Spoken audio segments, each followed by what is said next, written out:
안녕하십니까. 문화적 심리적 통일연구소장 심리학자 심진섭입니다. 오늘은 그 주제를 뭐로 잡았냐면, 공산주의자들은 왜 인명을 그렇게 아무렇지도 않게 생각하는가. 즉 공산 정권에 의해서 학살된 인명은 얼마나 될까가 바로 저기예요. 오늘 주제인데, 왜 이런 생각을 했냐면, 최근에 아프가니스탄 그 사태들이 발생되지 않습니까? 무섭죠. 아프가니스탄에는 그 두 가지 이슬람교죠. 이슬람교인데 수니파 이슬람교, 그 다음에 시아파 이슬람교가 있습니다. 그런데 수니파는 바로 뭐냐면 원리주의예요. 이슬람교의 원리주의 추종하는 젊은 사람들이 쫙 모여서 만들어진 극단적인 원리주의를 만든 것이 바로 뭐죠? 탈레반이죠. 탈레반. 그 전까지는 시아파가 정권을 잡고 있었죠. 미국에서 도와줬었습니다. 계속해서 이렇게 도와줬었는데, 도와주다 보니까 그 탈레반, 즉 수니파에서 시아파를 공격은 하긴 했지만 전면적으로 해서 나라를 이렇게 완전히 뒤집어 엎지는 않았잖아요. 그런데 그 현재 미국의 그 대통령에 의해서 어떻게 됐습니까? 미군들이 전부 다 빠졌죠. 빠지자마자 시간이 얼마 안 됐습니다. 그때 대통령이 완전히 어떻게 돼요? 대통령이 완전히 점령당하죠. 그러면서 어떻게 돼요? 탈레반으로 화됩니다. 그러면서 수없이 많은 처형들이 나옵니다. 처형들. 이슬람 극단주의니까, 이슬람교 원리주의 극단주의니까 다 처형합니다. 그 여자들 뭐 안 쓰면 어떻게 돼요? 다 처형하고 막 그러죠. 일부는 또 그 처형하지 않겠다 뭐 이런 내용도 있었지만은 실제는 그렇습니까? 안 그렇습니다. 이런 생각을 해보니까 그 자주 국방력이 없으면 그 곳에 살고 있는 그 국민들이 어떻게 된다? 목숨이 파리 목숨보다도 못하더라. 뭐 인본주의적인 인간적인 대우를 하나도 못 받더라. 이것을 여러분들께 말씀드리는 것입니다. 자, 그러면 그 공산주의자들은 얼마나 많은 인명을 죽였을까요? 아프가니스탄 사태를 보고서 1970년대 중반이죠. 그때는 그 월남이라고 했죠.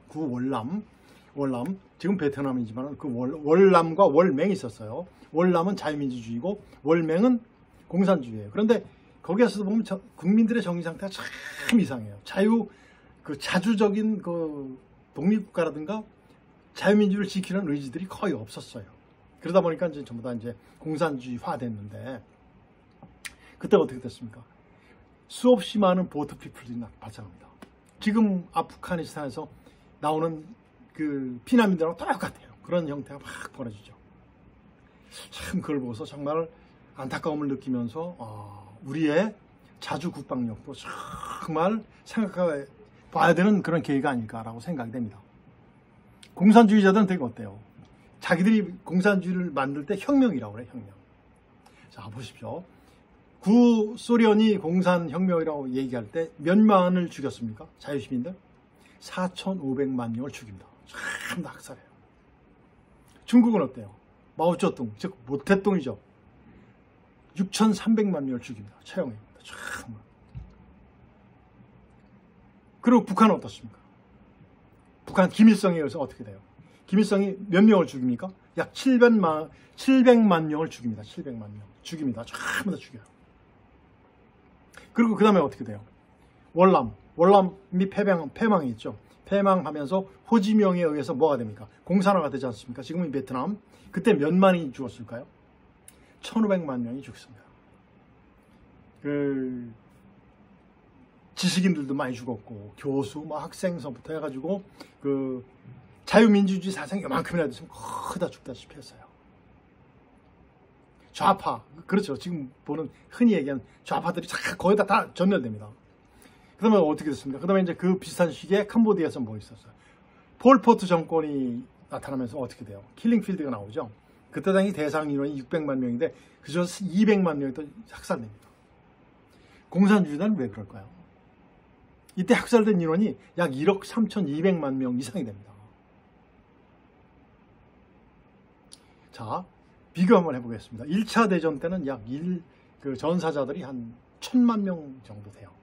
그 다음에 2차 대전 때는 5천 내지 7천만 명이라고 그러죠. 집계가 부정확합니다. 추정만 할 뿐이죠. 그 다음에 어떻게 돼요?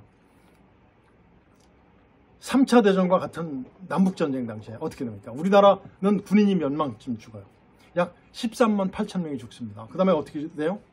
민간인들 얼마 죽어요? 약 24만 5천 명 정도. 그래서 약 굉장히 많은 인원들이 죽죠. 많은 인원이 죽어요. 그 다음에 북한은 어떻게 됐을 것 같아요?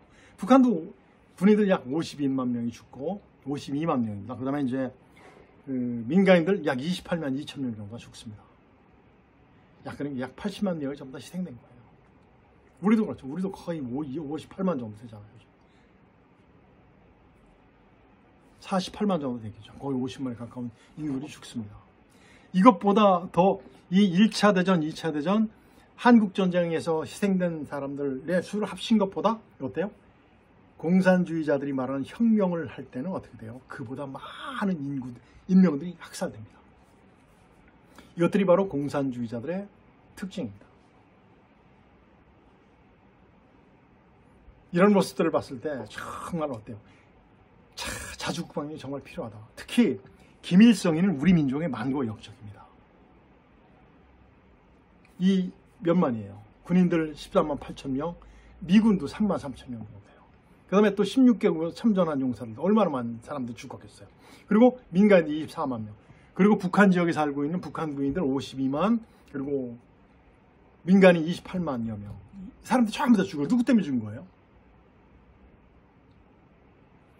김일성이 때문에 죽은 거 아닙니까? 어떤 사람들은 제가 이런 말씀을 드리면 반박하는 사람도 있을 거예요. 그때 우리도 죽였지 않느냐? 우리에 의해서 죽은 것이 바로 북한 사람들 아니냐? 아니죠. 원인이 누굽니까? 원인이.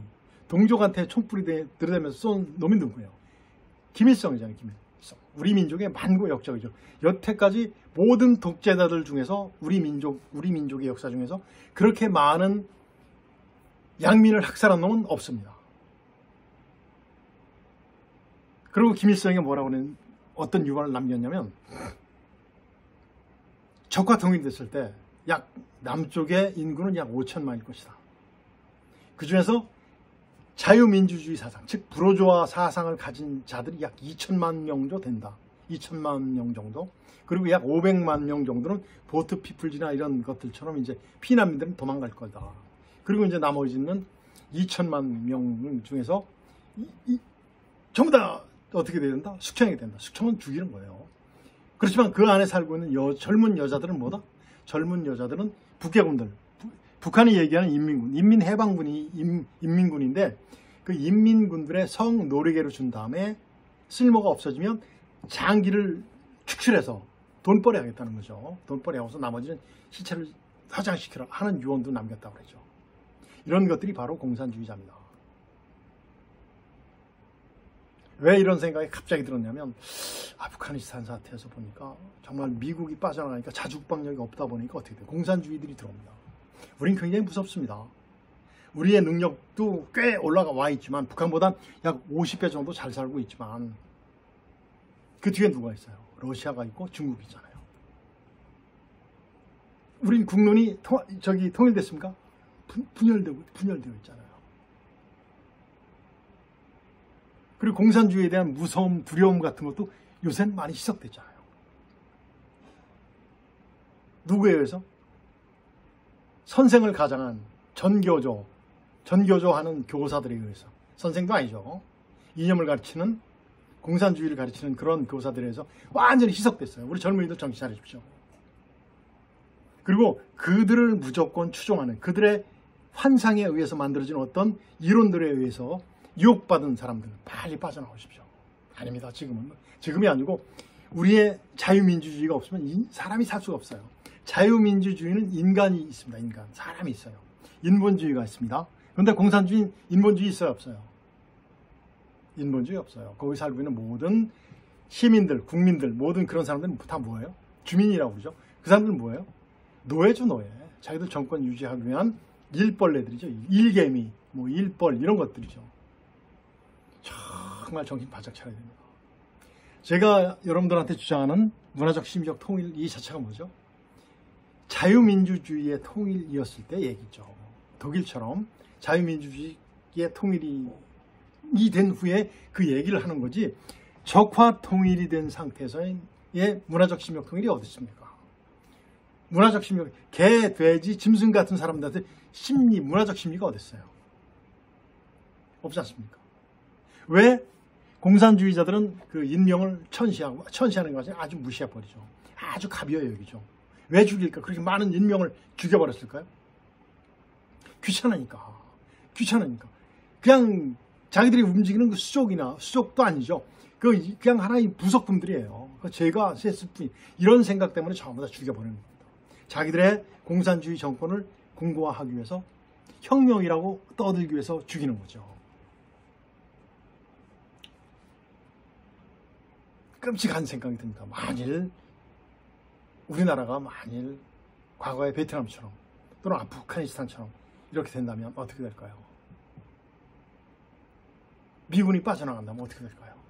미국에 우리 도와주지 않는다면 시간 얼마 안 걸리겠죠. 정말 무섭습니다. 미국이 도와주기 전에 우리가 먼저 뭐를 만들어야 돼요? 자주국방을 만들어야 돼요. 자유민주주의 자주국방을 만들어야 돼요. 그리고 우리의 국민들의 어떤 그 자유민주주의에 대한 의지도 굉장히 높여져야 됩니다. 특히 우리 젊은이들 10대, 20대, 30대 여러분들의 힘이 굉장히 중요합니다. 정말 중요합니다. 공산주의자들은 욕심쟁이에요. 하나밖에 없어요. 공산주의는. 굉장히 이기주의입니다. 모든 것들이 이유가 없어요. 갖다 만드는 거예요. 의사소통술은 선전선동이에요. 전부 다 선전선동, 환상이잖아요. 환상. 유혹이잖아요. 환상과 유혹은 계획된 거잖아요. 이런 것들에 속으면 안 됩니다. 그래서